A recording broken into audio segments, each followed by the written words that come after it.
இந்த உழவுதான். 7 வயசு 8 வயசு உள்ள ஒரு பிள்ளை எங்க அப்பா அம்மாவை காணும் சர்ச்சுக்கு தெரியலிங்க மாமா. இது இது இது ஏற்றுக்கொள்ள முடியுதா? நீ யாராவது சொல்லுங்களாம். அப்பா அம்மா சர்ச்சுக்கு வர காணுமேனு சர்ச்சு முடிஞ்ச பிறகு 7-8 வயசு பிள்ளைகிட்ட கேட்டா தெரியலிங்க மாமா. எப்போ? நான் சொல்றது 10 வருஷத்துக்கு முன்னாடி. தெரியலிங்க மாமா. கேட்டாங்கன்னா தெரியலன்னு சொல்லிடு. பிள்ளைகளுக்கு பொய்ய ஊட்டியலே வளர்க்குறாங்க நிறைய பேர், நெய்ய ஊட்டி வளர்க்குறாங்க சில பேர். ஆனால் நிறைய பேர் பொய்ய ஊட்டி தான் வளர்க்குறாங்க.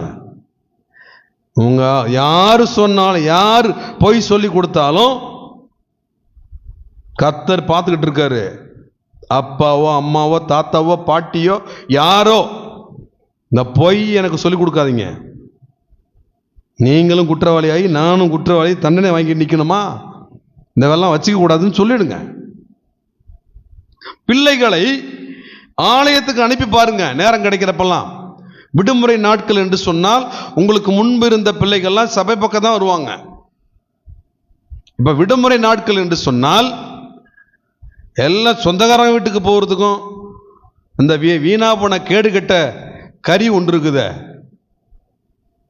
என்ன கறி?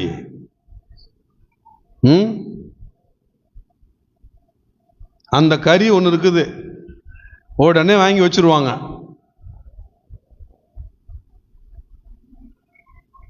நல்லதை சாப்பிடுங்க.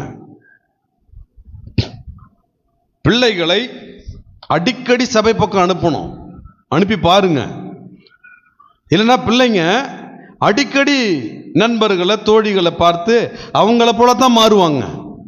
சபை பக்கம் அனுப்பி வச்சிங்கன்னா அவர்கள் ஆண்டவருக்கு ஏற்றவர்களாய் மாறுவார்கள். அவர்கள் பெற்றோர்களுக்கு ஏற்றவர் போல் மாறுவார்கள். அவர்கள் கர்த்தருக்குரிய காரியங்களிலே கவனம் செலுத்தி கர்த்தருக்கு பிரியமாக வாழ்வார்கள். ஆண்டவர் இயேசு கிறிஸ்து எல்லாம் குடும்பத்தோடு எல்லாம் பண்டிகைக்கு போயிட்டு வந்தாங்க. பண்டிகை முடிந்த பிறகு கூட்டமாக எல்லாரும் வீட்டுக்கு போயிட்டு இருக்காங்க. பண்டிகை முடிந்து அவர் கூட்டத்தோடு வந்துக்கிட்டு இருக்காரு அப்படின்னு நினச்சிக்கிட்டு பெற்றோர் வீட்டுக்கு வந்துட்டாங்க. வீட்டில் வந்து பார்த்தா ஆளை காணோம். தேடி தேடி பார்க்குறாங்க, எங்கேயுமே இல்லை. அப்புறம் ஆலயத்தில் வந்து பார்த்தா அவர் ஆலயத்தில் உட்கார்ந்துருக்காரு.